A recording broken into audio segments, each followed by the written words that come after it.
नमस्कार दोस्तों, नवरात्रि की ढेर सारी शुभकामनाएं। माँ दुर्गा के 9 रूपों की जिस तरह से हम पूजा करते हैं उनसे हमें शक्ति मिलती है। उन्हीं शक्ति उस माँ दुर्गा के आशीर्वाद से हम यदि अपने जीवन में 9 फाइनेंशियल रूल्स को अगर फॉलो कर लेते हैं तो डेफिनेटली हमारे लिए वो हमारी इन्वेस्टमेंट जर्नी में they can be a game changer plan. Number 1 है कि अपना जो भी इनकम आ रही है, let it be your professional income, let it be your business income और सैलरीड इनकम, इस इनकम को एक बार जरूर देखें, इसका बजट बनाएं और मंथली जैसे क्रेडिट होती है एक बार बजट पेन एंड पेपर पे इसको नोट करना है कि कैसे मेरी इनकम कितनी आ रही है और मैं इसको किस तरह से प्लान कर रहा हूँ। दूसरा ये मैं नियम इसका जो है वो ये है कि अपने परिवार के लिए एक इमरजेंसी फंड जरूर बनाएं। इमरजेंसी फंड का भी पैसा कहाँ रखना है वो कभी मैं डिटेल में बताऊंगा। इमरजेंसी फंड जरूर बनाएं क्योंकि in case of any distress आप उस इमरजेंसी फंड को अपने परिवार के लिए यूज़ कर सकते हैं। तीसरा ये है कि राइट इंश्योरेंस आप अपने लिए सिलेक्शन करें। ये दोनों इंश्योरेंस हो सकते हैं, एक लाइफ इंश्योरेंस और अपने हेल्थ इंश्योरेंस। चौथा जो है आप अपना निवेश शुरू करें, चाहे आप कितने भी यंग हो, आपकी कहीं से अगर इनकम आ रही है तो आप उसमें जरूर निवेश करें एसआईपी के माध्यम से बाजार में, क्योंकि यही एक माध्यम है जहां पे आप इन्फ्लेशन को बीट कर सकते हैं। और मैं डिस्करेज करूंगा उन नए लोगों को जो भी स्टॉक मार्केट में बिल्कुल नए हों और सीधे आकर के ऑप्शन ट्रेडिंग करने लगते हैं, स्टॉक में सीधे पैसा लगाने लगते हैं, तो मैं उनको डिस्करेज करूंगा बिकॉज आप यहाँ पर वोलेटिलिटी हैंडल नहीं कर पाएंगे। मार्केट में अगर आपने मान लीजिए 10% लगाया और 10% में 30% का अगर लॉस आपको हो गया तो आप तो घबरा जाएंगे, आप मार्केट से एग्जिट कर लेंगे और बाद में आप गाली देके चले जाएंगे कि आप स्टॉक मार्केट जो है वो एक मतलब जुए की तरह है। So I will strongly discourage this. जितना भी हो सकता है डेट अपनी लाइबिलिटीज़ को कम रखें। कोई फेस्टिव सीजन आया, पता चला ईएमआई पे मैंने ये ले लिया, ईएमआई पे मैंने फ़ोन ले लिया, आईफोन लिया, क्या ज़रूरत है मेरे को बताओ। आप किसको दिखाना चाहते हो? आप छोटी छोटी चीज़ों के लिए आप लोन पे चले जाते हो। पैसा तो कहीं ना कहीं देना है, जीएसटी देने पड़ेगा, उसमें सर्विस चार्जेस देने पड़ेंगे, सर्विस टैक्स देना पड़ेगा आपको, कहीं कुछ तो आपका मैं कह रहा हूँ 100 रुपये भी एक्स्ट्रा देना पड़ेगा। क्यों देना मुझे? सिर्फ इस वजह से कि मेरे पास में ये आईफोन आ गया। अरे वही काम अगर आपका और technology, you can not chase a technology. हर एक साल में टेक्नोलॉजी कैसे अपग्रेड होती है आपको देख के पता चल जाएगा। हम 2-3 साल में देख लो हम कहाँ से कहाँ पहुँच गए। जो फ़ोन हमारे उस समय टॉप पे हुआ करते आज फ़ोन कहाँ पे है। तो आप अपना एक बजट बनाएं कि भाई मेरी ज़रूरत है, इसी से मेरे को काम करना है, मेरे को आईफोन नहीं चाहिए। मैं ये जो ले सकते हैं लें, लेकिन लोन पे ना लें। इंटूटली आप ऑब्जर्व करिए, बहुत उसमें बैठ करके एक बार सोचिए कि यदि मैं 60 ईयर्स तक नौकरी करता हूँ तो मेरे पास में कितना फंड मेरे को सर्विस की तरफ से मिलेगा, मैं एडिशनल कितना बचा लूँ कि और उसमें मैं एडिशन कर सकूँ, और वो सारा पैसा मैं जब मिला करके कहीं पे एक पेंशन फंड में डाल सकूँ या फिर मैं अपना SWP systematic withdrawal plan mutual fund में अगर डाल सकूँ तो मेरे को मंथली इनकम कितनी जनरेट होगी। क्या वो मंथली इनकम इन्फ्लेशन को लगा करके उस 60 ईयर में मेरी इनकम को जस्टिफाई करेगी कि नहीं करेगी। नेक्स्ट, आपका जो फंड है, फंड का जो भी आपने निवेश कर रखा है, क्या मेरा फंड वो डाइवर्सिफाइड है?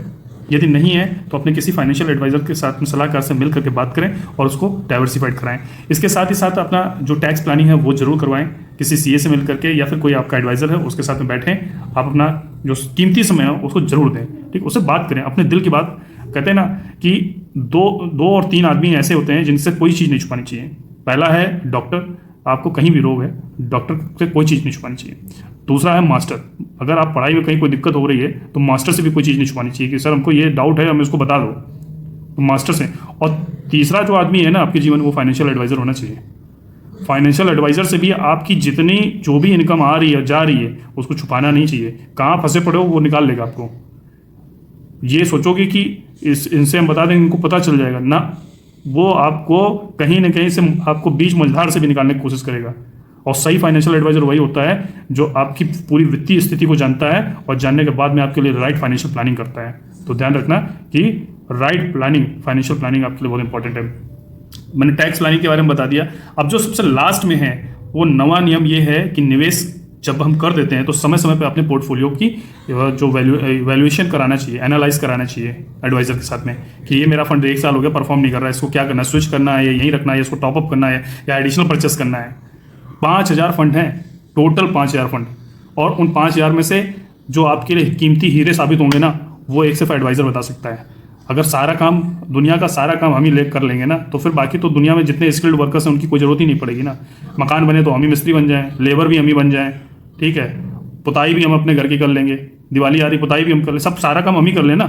तो ऐसा नहीं है। तो अपना एक जो स्किल्ड पर्सन होता है उसकी हेल्प लेनी जरूरी होती है। जब बीमारी होती है तो हम हर बार मेडिकल स्टोर से दवा थोड़ा लेते जा करके, हम सलाह लेते हैं ना डॉक्टर से कि भैया हमें ये दिक्कत हो रही, 4 दिन से दिक्कत है, हम नहीं से ठीक हो पा रहे हैं, ये दवाई हमने ली थी जाकर के। तो आपको कहीं ना कहीं एक वित्तीय सलाहकार की आवश्यकता है। मैं इसलिए नहीं कह रहा हूँ कि मेरा प्रोफेशन है, मैं इसलिए कह रहा हूँ कि आज अगर सुधर जाओगे ना तो कल कल याद रखोगे कि यार किसी ने बताया था ये चीज़। प्लानिंग, राइट प्लानिंग, अपनी फाइनेंशियल प्लानिंग करना बहुत ज़रूरी है आज की तारीख में, ठीक है। बाहर की कंट्री में चले जाओ, लोग पैसे देते हैं, इंडिया में तो आपको फ्री ऑफ कॉस्ट जो एडवाइजर खुद आपके घर पर दरवाजे आता है, अरे भैया इंश्योरेंस ले लो, हेल्थ इंश्योरेंस करा लो, SIP करा लो। आप क्या, अरे जाओ जाओ जाओ फिर कल आना, ठीक है ना, टाइम नहीं है हमारे पास में, कल आइएगा। और जब वही कुछ आपकी फैमिली के साथ में कभी कोई ऐसी दिक्कत होती है ना, तो फिर आप उसी एडवाइजर को पकड़ने की कोशिश करते हो, भैया किसी तरीके हाथ जोड़ रहे हैं, किसी तरह उसके बाद बहुत दिक्कत है हमारे पास कुछ। याद रखना, जब हम पीछे पड़ते हैं तो आप दूर भागते हो, और फिर जब आप पीछे पड़ते हो तो कंपनियां दूर भागती हैं आपसे। तो समय रहते अपने लिए राइट प्लानिंग जरूर करके रखें। पैसा बहुत है, बस आपको सही ज़रूरत है कि आप एक मतलब अपनी जो वित्तीय योजनाएं हैं उनको सही से अपना पेन और पेपर पर नोट करें कहीं पे, और उसी के अनुसार चलने की कोशिश करें। और यदि आपको कहीं लगता है कि नहीं, किसी भी तरीके से आपको किसी एडवाइज़र की मदद चाहिए, ठीक है, बेहिचक उससे संपर्क करो, क्या दिक्कत है। यदि आप हमारे इस चैनल से भी जुड़े हैं, फाइनेंशियल अवेयरनेस के 60 डेज़ का मैंने फ्री ऑफ कॉस्ट मैंने 60 डेज़ का एक प्रोग्राम तैयार किया है। हर दिन एक उसमें आता है, आप उसको 1 मिनट नहीं लगता, 1 मिनट पढ़ो कम से कम उसको, और पढ़ लो, इसका लाइक कर दो, कुछ कमेंट भी कर दो, और चैनल फॉलो नहीं किया तो फॉलो कर लो। कुछ पैसे देने पड़ रहे हैं क्या? अरे ऊट पटांग के चैनल फॉलो करते हो तो जो अपने जीवन में कुछ हमारे लिए मदद कर सकता है उसको फॉलो कर लो। थोड़ा सा कुछ ना कुछ आपको सीखने को मिलेगा, ये मेरी गारंटी है, ठीक है। और अपने लिए मैंने बताया ना, ये 9 नियमों का जो 9, इससे अच्छा, लोग कहते हैं इन्वेस्टमेंट कब शुरू, कब अच्छा मौका है बताओ। मैं कहता हूँ आज ही अच्छा मौका है। There is no best time for the investment, today is the best time for the investment. बताओ, आप खुद सोचो, शरद नवरात्रि चल रही है, इतने शुभ दिन चल रहे हैं, हम कोई भी अच्छा काम करते हैं, करो ना भाई इन्वेस्टमेंट। IT डाउन है, H1 वीजा की वजह से IT डाउन है, करो SIP, बहुत सी चीज़ें हो सकता है।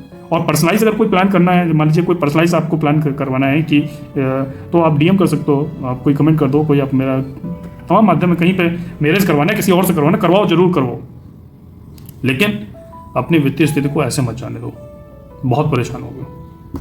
दोस्तों, इसी के साथ में मैं फिर से आपको कह रहा हूँ कि नवरात्रि की बहुत ढेर सारी शुभकामनाएं, और आप स्वस्थ रहें, अपने निवेश यात्रा को जारी रखें, अपना इन्वेस्टमेंट रोकें नहीं, कभी छोटी मोटी उतार चढ़ाव में मार्केट में घबरा करके बंद मत करते हैं। Thank you so much. और चैनल को जाते थे फॉलो जरूर कर लीजिएगा। Thank you.